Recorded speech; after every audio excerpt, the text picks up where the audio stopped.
Olá, seja bem-vindo a mais um Doses de Nata. Eu sou Lorena Carrijo, gerente de marketing, e hoje está fazendo a primeira participação, né? Temos a honra de ter o nosso consultor técnico comercial do sul de Minas de bovinos, o André Cochelli. Tudo bem, André? Tudo bem, tudo jóia. Muito obrigado pela oportunidade, a responsabilidade é grande. Que isso!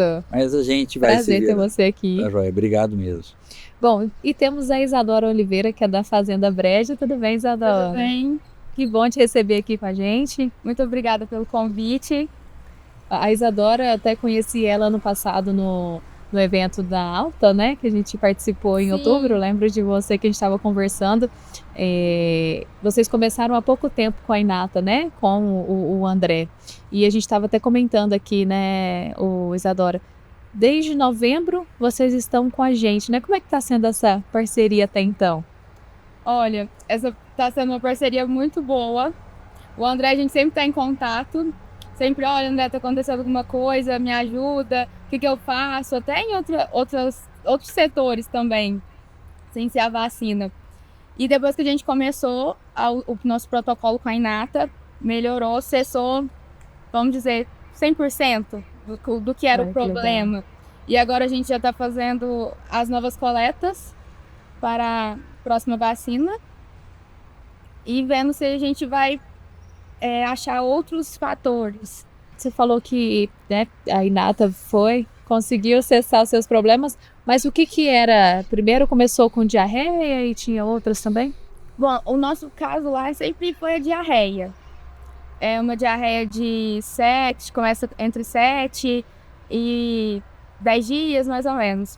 Só que no final do ano, quando a gente procurou, que o André foi até a gente, até nós lá da fazenda, a gente começamos um problema que as bezerras entraram no quadro de diarreia e no outro dia elas já estavam muito desidratadas, assim, um quadro que 2 dias elas estavam indo a óbito. Nossa!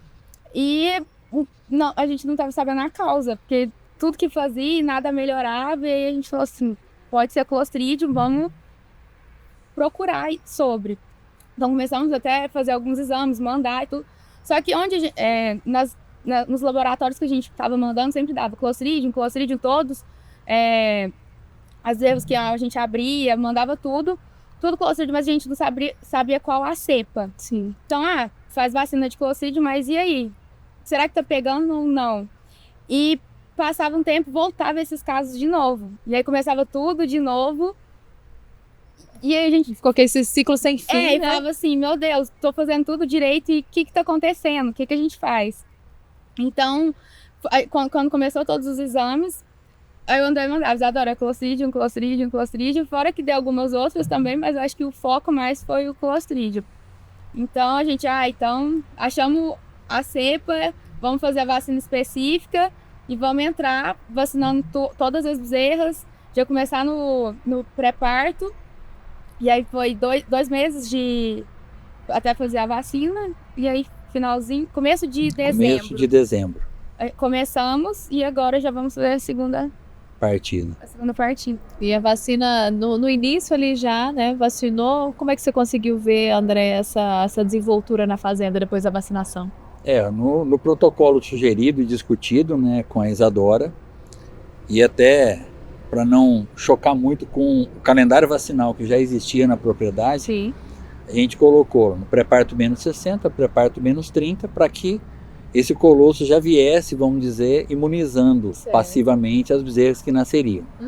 E animais nascidos, né? Apesar de que nenhuma vacina tem efeito curativo, mas os animais que não estavam com o quadro ou de Clostridium ou de E. coli, que são os 2 agentes da vacina hoje lá, eles se protegemos o rebanho já dos animais nascidos, e aí a queda da mortalidade foi muito grande, né, Isadora? Eu estava desesperador no final do ano passado. Ela, André, morreu mais 2. André do céu, como que faz? Falei, calma, aí a vacina chegou no finalzinho de novembro, fez a vacinação. A partir do momento que nasceram as bezerras, filhas dessas vacas já imunizadas no pré-parto, aí realmente que deu aquela quietada nos quadros clínicos.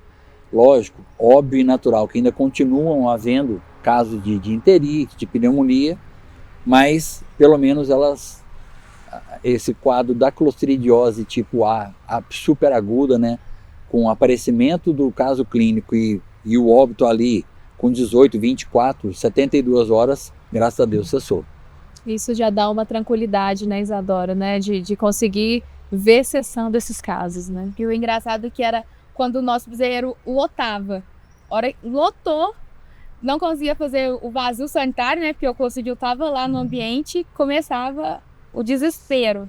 E agora tá lotado e tá Tranquilos. Estamos passando e tá dando tudo certo. Isadora, né, e assim, eu esqueci de falar na introdução, mas você também, médica veterinária, né?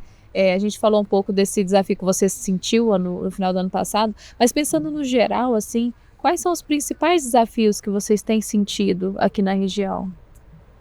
Eu acho que os principais desafios do bezerro vai ser a diarreia e pneumonia.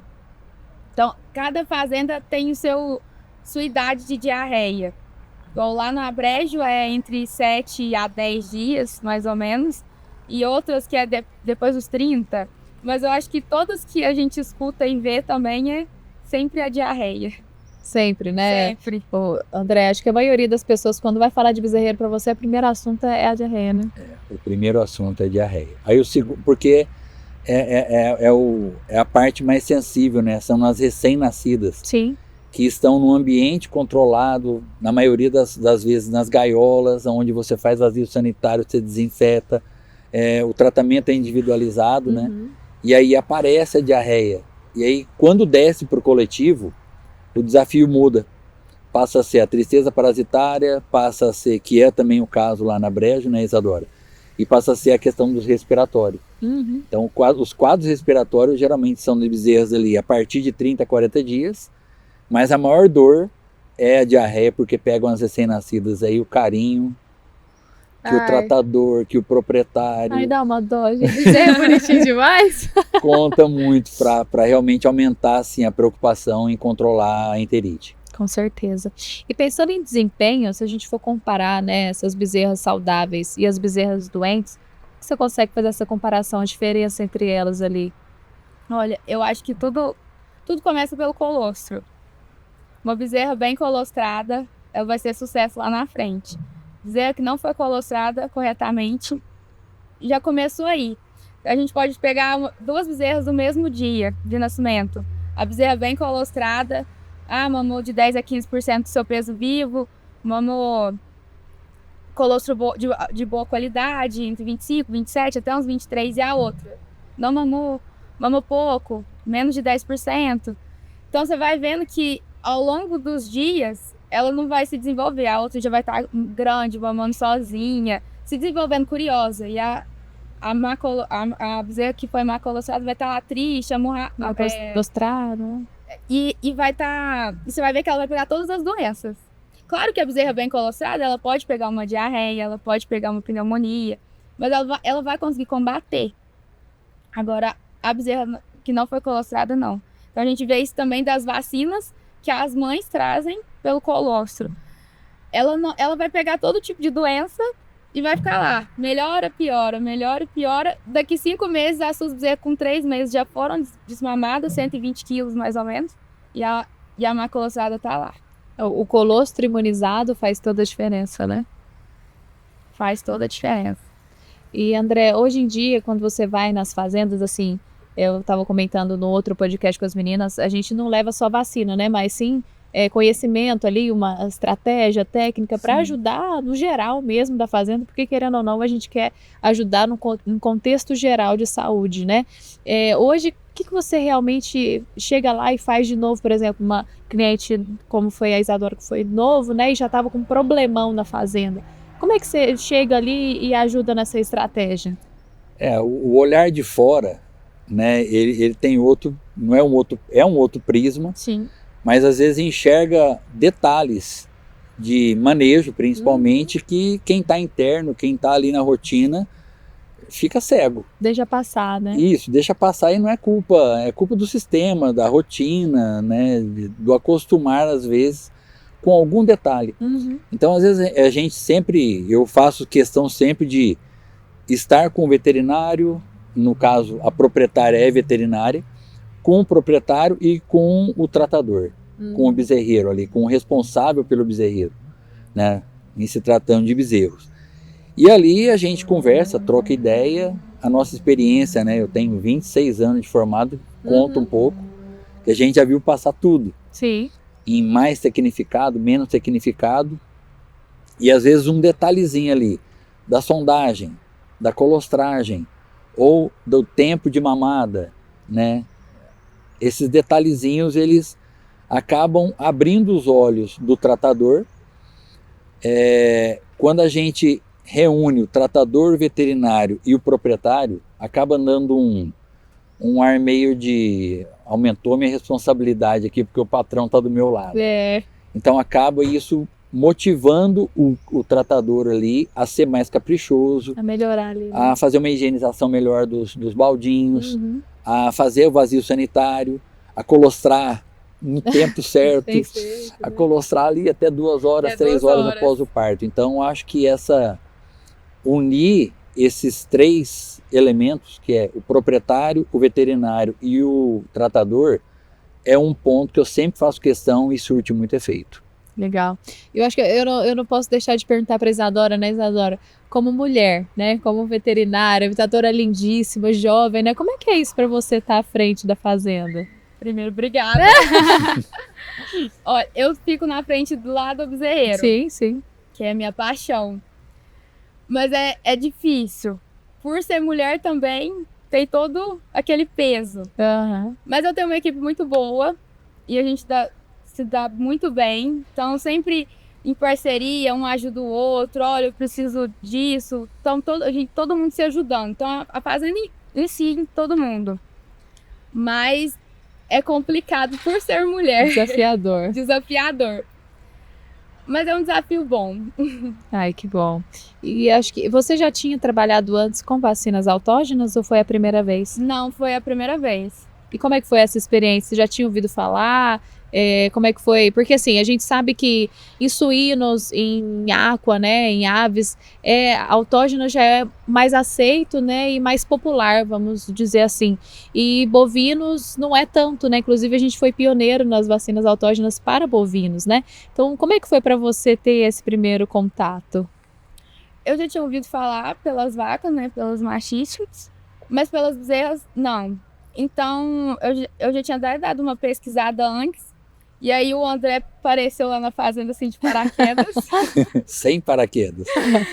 E a hora que ele falou, eu falei, nossa, eu acho que eu já tava até com o contato dele pra conversar, só que ainda não tinha dado tempo. E aí ele já deixou tudo, eu falei, não, e ele, vamos coletar sem compromisso. Eu falei, vamos coletar. Eu acho que na outra semana a gente já começou iniciamos as coletas. E eu acho que é uma ferramenta assim que agrega na fazenda. É um sistema personalizado. Então cada fazenda vai ser o seu. Não adianta, não é uma receita de bolo. Vamos dizer assim, aquela fazenda é desse jeito. Não é. São outros vírus, outras bactérias. Então a Inata ajuda nisso. E fora o leque de exames laboratoriais. Sim. Então a gente entrega umas amostras, eles vão destrinchar tudo até descobrir o que é. Então isso é muito bom. É isso que a gente precisa. Eu acho que não só no bezerreiro, acho que a fazenda precisa em tudo. Exames laboratoriais, um básico, é os exames. Então para dar um norte. A primeira experiência está sendo positiva com as autógenas. Ai, que legal. Até, Lorena, você perguntou para a Isadora se há possibilidade de outras vacinas, né? Na nossa última visita lá de coleta, inclusive parabenizar a equipe e a Isadora, assim, ó, a recria tá linda, né? Tá muito bom de ver. Aí a gente filma, a gente posta. Todo orgulhoso. E aí nós conversamos com o Marcelo, que é o pai da Isadora, a respeito de mastite. E ele falou, não, pode coletar. Vamos coletar para ver. Mas o sucesso da vacina do bezerreiro e o testemunho da veterinária, da técnica, da responsável e filha, com certeza colaborou para nós herdarmos essa reputação da vacina dos bezerros, né, da recria, para ele abrir o leque e abrir a possibilidade de a gente investigar o que tem causado mastite clínica, mastite subclínica e talvez evoluir para aumentar o portfólio da Inata dentro da Brejo com a vacina de mastite. Com certeza. Então tá rodando os TEAs aí, os processos estão no meio do caminho, mas o que a Isadora disse, né, o leque de análise que nós fazemos possibilita realmente a gente identificar muito personalizadamente quais os agentes daquele momento e, óbvio, as recoletas vão possibilitar os reajustes, né, o reajuste dessas vacinas para que chegue a um determinado tempo de a gente realmente sucumbir todos os agentes causadores de doenças. Perfeito. Com certeza você está em muito boas mãos, viu, o Isadora? Acho que o André, ele é expert nisso, ele veio para agregar no nosso time, né, André? Então, parabéns pelo trabalho que você tem feito, viu? Obrigadão. E, Isadora, muito obrigada, viu, por ter vindo, participar do nosso podcast, participar do Inata Experience. Espero que você goste, né, do dia aqui com a gente. Obrigada pela confiança. Muito obrigada pelo convite. Fiquei lisonjeada. E tô aqui, quero que a fazenda sempre, vamos dizer, que a gente cresça aqui na Inata. E vamos abrindo o leque também. Acho que vai dar certo a parceria com as vacas e vai ser sucesso. Com certeza vai dar. Obrigada, viu? Obrigada, André. Esse foi mais um episódio de Doses de Nata e a gente se vê em breve.